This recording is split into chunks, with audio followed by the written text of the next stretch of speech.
আসসালামু আলাইকুম। জুলাই গণ অভ্যুত্থান দিবসে জাতির উদ্দেশ্যে প্রধান উপদেষ্টার ভিডিও বার্তা। বিস্তারিত জানতে সম্পূর্ণ ভিডিওটি মনোযোগ সহকারে দেখুন, কেননা প্রধান উপদেষ্টা জাতির উদ্দেশ্যে কি ভিডিও বার্তা দিলেন তার আগে অবশ্যই আমাদের চ্যানেলটি সাবস্ক্রাইব করে পাশে থাকা বেল বাটনটি অন করে রাখবেন পরবর্তী ভিডিওর জন্য। জুলাইয়ের মহানায়কদের আত্মত্যাগ যখনই সার্থক হবে, যখন এই দেশকে একটি সত্যিকারের জনকল্যাণকর দেশ হিসাবে গড়ে তোলা সম্ভব হবে বলে জানিয়েছেন প্রধান উপদেষ্টা মোহাম্মদ ইউনূস।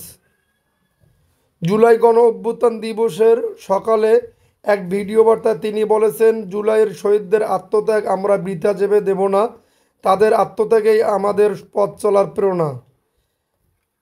তাদের স্বপ্নই হবে আমাদের আগামী বাংলাদেশের নির্মাণ রেখা। আজকের এই দিনে এটাই হোক আমাদের শপথ। ছাত্র জনতার অভ্যুত্থানে 2024 সালে 5 আগস্ট শেখ হাসিনা অভ্যুত্থান দিবসে উপলক্ষে সেখানে দিনভর সাংস্কৃতিক অনুষ্ঠান আয়োজন করা হয়েছে। প্রধান উপদেষ্টার ভাষণ। আসসালামু আলাইকুম।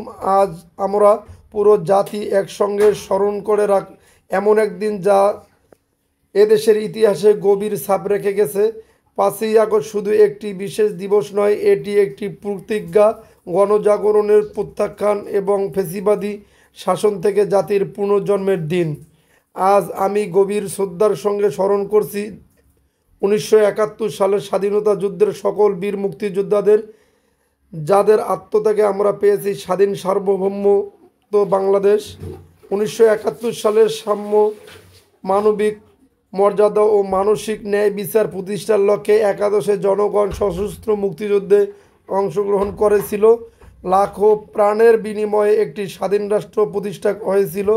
কিন্তু স্বাধীনতার অর্থ শতাব্দী পরেও এদেশের মানুষ সুবিচার ও গণতন্ত্র থেকে বঞ্চিত হয়েছে, বৈষম্যের শিকার হয়েছে। 2024 সালের উত্তাল জুলাই ছিল বাংলাদেশের ইতিহাসে এক সংকটময় অধ্যায়। 16 বছরের পুঞ্জীভূত ক্ষোভের বহিঃপ্রকাশ।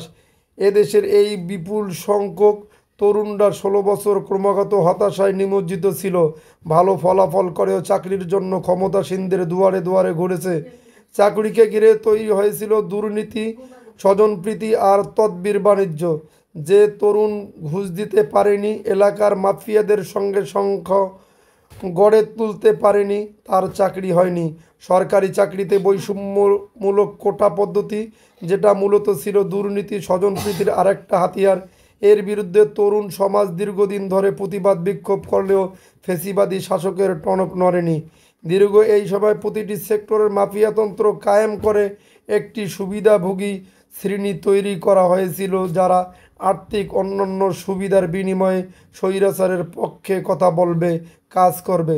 স্বৈরাচারের পক্ষের সঙ্গী হলেই তার চাকরি হবে, কাজ মিলবে। সরকার প্রতিষ্ঠান, প্রধান শিক্ষা প্রতিষ্ঠান, অর্থনৈতিক প্রতিষ্ঠান, এমনকি বিচার ব্যবস্থা, আইন শৃঙ্খলা বাহিনী, গণমাধ্যম, সংস্কৃতি মণ্ডলও এ ধরনের সুবিধাভোগী শ্রেণী তৈরি হয়েছিল। এদেশের গরিব মেহনতি মানুষের পয়সা লুট করে পতিত ফ্যাসিবাদ ও তাদের সহযোগীরা এক একজনের টাকার পাহাড় গড়ে তোলে।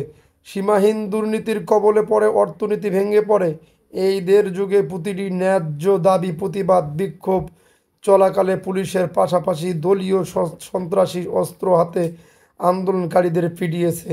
গত 16 বছরে যারাই সরকারের সমালোচনা করেছে, নাগরিকদের অধিকারের পক্ষে কথা বলেছে, তাদেরকে গ্রেপ্তার অথবা গুম করা হয়েছে। লাখ লাখ বিরোধী দলীয় রাজনৈতিক নেতাকর্মীদের নির্বিচারে আটক, গ্রেপ্তার করা হয়েছে। এই ভয়াবহ পরিস্থিতিতে 24 জুলাই দেশের ছাত্র সমাজ, তরুণ প্রজন্ম, সাধারণ মানুষ সবাই একত্রিত হয় এক নতুন দিনের প্রত্যাশায়। সবসরে তারা বলে ওঠে, এবার ফ্যাসিবাদকে যেতে হবে।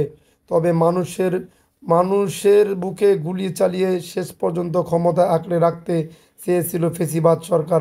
তারা নির্বিচারে গুলি করেছে, গ্রেপ্তার করেছে, ইন্টারনেট বন্ধ করে হত্যাকাণ্ডের তথ্য লুকাতে চেয়েছে।